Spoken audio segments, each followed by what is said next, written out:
তুমি যদি ভেবে থাকো কেউ একজন থাকবে যে তোমার চোখের জল মুছে দেওয়ার দায়িত্ব নিবে, তোমায় খুব যত্নে আগলে রাখবে, তাহলে সবচেয়ে বড় ভুলটা তুমিই করছ। কে কার চোখের জল মুছে দেয় বলো? আর দিলেও কয়দিন? একদিন, 2 দিন। তারপর?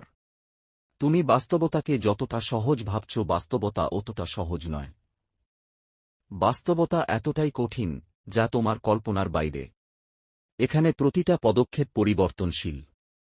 একটু পরেই কি হবে তা আমরা কেউ জানি না, সে ক্ষমতাও নেই আমাদের। তাহলে তুমি কিভাবে ভেবে থাকো এই নিষ্ঠুর বাস্তবতা তোমার সকল শূন্যতাকে পূর্ণতায় রূপ দিবে?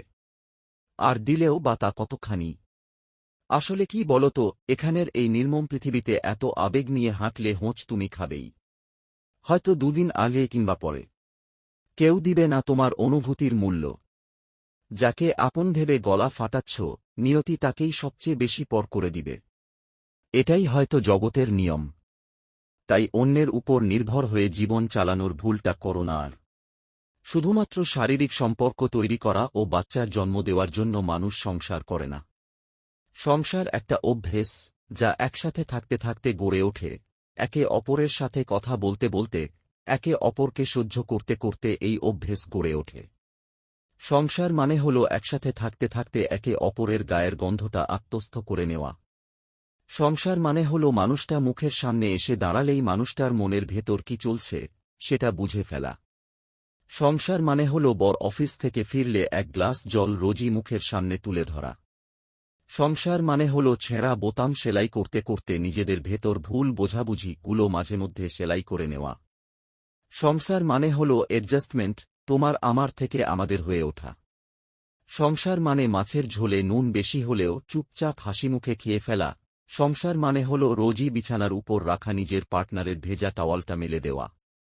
সংসার মানে হল বিয়ের ডেট, একে অপরের জন্মদিনের তারিখ ভুলে গেলেও মানিয়ে নেওয়া। সংসার হল একটা প্রতিজ্ঞা, যার ভেতর মান, অভিমান, রাগ, ক্ষোভ, দুঃখ, ব্যথা সবই থাকবে, কিন্তু দিনের শেষে একে অপরের মুখের সামনে ভাতের থালা তুলে দেওয়ার প্রতিজ্ঞাটা একে অপরকে করতে হবে।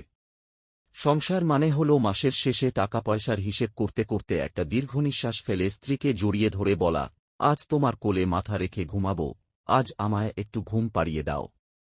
যার ফেসবুক ওয়াল জুড়ে লেখা থাকে, পুরুষের টাকাকে নয়, তার চরিত্রকে ভালোবাসুন। সেই মেয়েটি একদিন বেকার প্রেমিককে ছেড়ে দেয় উচ্চবিত্তবান পুরুষ মানুষের জন্য। তখন তার কাছে চরিত্রবান বেকার যুবকের থেকে চরিত্রহীন কোটিপতি পুরুষ মানুষ স্বামী হিসেবে যোগ্যবান। নারীর সৌন্দর্য তার গায়ের রঙে না, তার কথায়, তার চালচলনে, তার মানসিকতায়।